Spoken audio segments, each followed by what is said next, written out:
रामनाथ कोविंद हो या द्रौपदी मुर्मू, क्या कोई भी एपीजे अब्दुल कलाम का सपना पूरा कर पाएगा? राष्ट्रपति की जगह प्रधानमंत्री बनते कलाम तो 20 साल पहले भारत गाड़ देता विश्व में अपना झंडा। बचपन का छोटू बड़ा होकर मिसाइल मैन बना। अटल जी ने बुलाया तो कहा, सर मैं नहीं बनूंगा प्रेसिडेंट। हिंदुस्तान में आजादी के बाद अगर किसी का नाम बड़े सम्मान से लिया जाता है तो वो है एपीजे अब्दुल कलाम। राष्ट्रपति की जगह अगर वो भारत के प्रधानमंत्री होते तो आज भारत कई साल आगे होता।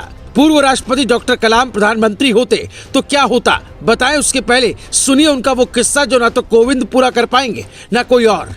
कहते हैं इंसान पैदा एक बार होता लेकिन मरता बार बार है। लेकिन किसी ने क्या खूब कहा है, मरो भी तो एक बार, दुनिया जिंदगी भर याद रखेगी। अटल बिहारी वाजपेयी ने जीवन में जो अच्छे काम किए उनमें से एक अच्छा काम है कलाम साहब को राष्ट्रपति बनाना। एक मिनट के लिए सोचिए, अगर कलाम पैदा ही ना हुए होते तो हिंदुस्तान कैसा होता। जब देश के राष्ट्रपति एपीजे अब्दुल कलाम बने थे उस वक्त पंडित नेहरू, इंदिरा गांधी और राजीव जैसे ताकतवर नेता प्रधानमंत्री बन चुके थे।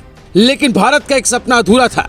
भारत चीन से युद्ध हार चुका था और ये बात कलाम साहब को कभी हजम नहीं होती थी। इसलिए मछली पकड़ने वाला बच्चा वैज्ञानिक बनकर भारत के लिए कुछ करना चाहता था। और यहीं से शुरू होती है कहानी एक छोटू की अजर अमर बनने की। जन्म तमिलनाडु के गरीब परिवार में हुआ। पिता नाव चलाते थे तो कलाम साहब मछली पकड़ते रहते थे।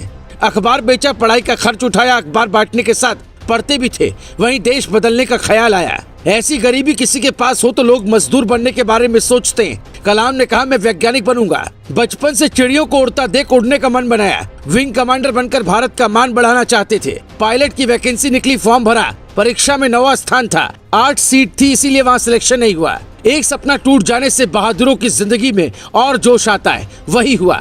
एक दिन की बात है, कलाम की डीआरडीओ में सरकारी नौकरी लग गई, लेकिन कुछ सीखने को नहीं मिला तो नौकरी छोड़ दी।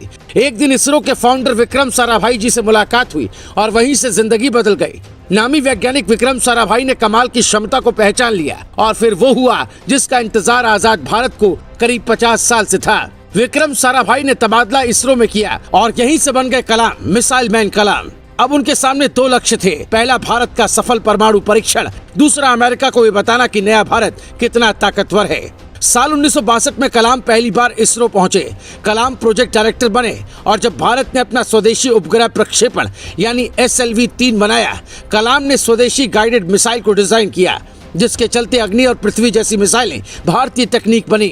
सन 1992 से 1999 तक कलाम रक्षा मंत्री के रक्षा सलाहकार भी रहे। जब वाजपेयी सरकार ने पोखरण में दोबारा न्यूक्लियर टेस्ट किया तब कलाम ने बड़ी भूमिका निभाई। कलाम की अगुवाई में जमीन से हवा में मार करने वाली मिसाइल, टैंक भेदी मिसाइल और re entry experiment launch vehicle पर खूब काम हुआ। पृथ्वी, त्रिशूल, आकाश, नाग नाम के मिसाइलों का निर्माण हुआ। साल 1985 महीना सितंबर त्रिशूल का परीक्षण, फरवरी 1988 में पृथ्वी और मई 1989 में अग्नि का परीक्षण किया गया। इसके बाद 1998 में रूस के साथ मिलकर भारत ने सुपरसोनिक क्रूज मिसाइल बनाने पर काम शुरू किया और ब्रह्मोस प्राइवेट लिमिटेड की स्थापना की गई। इस दौरान भारत ने साल 1999 में परमाणु का सफल परीक्षण किया। दुनिया ने भारत का विरोध किया, लेकिन अटल बिहारी और कलाम की जोड़ी ने ये काम कर दिखाया। कलाम का देश के प्रति डेडिकेशन देखकर अटल जी ने फोन कर मिलने के लिए बुलाया और कहा, आपको राष्ट्रपति बनना है। ये सुनते ही वो चौंक गए और कहा, मैं नहीं बन पाऊंगा। फिर सोचने का वक्त लिया और दूसरे दिन राष्ट्रपति बनने के लिए तैयार हो गए। जब तक वो वैज्ञानिक थे देश उन्हें करीब से नहीं जान पाया, लेकिन जब वो राष्ट्रपति बने तो सबको पता चला ये है देश के असली हीरो। कलाम का कोई विरोधी पैदा नहीं हुआ, न जीते जी न मरने के बाद। पैदा हुए तो सपना देखा कैसे देश बदले, और जब आखिरी सांस ली तो भी हिंदुस्तान कैसे आगे बढ़े। ये पढ़ाते पढ़ाते ऐसा लगा जैसे उनका जन्म हिंदुस्तान के किसी खास मकसद के लिए हुआ था। वो ईमानदार इतने थे कि राष्ट्रपति के कमरे में रहते थे, परिवार आता तो पूरा खर्च उठाते और सरकार को 3,52,000 का चेक तक देते। आज कोई प्रधान बन जाता है तो देश को जागीर समझता है। कलाम साहब राष्ट्रपति बनकर भी सच्चे फकीर थे। Bureau report, global Bharat TV.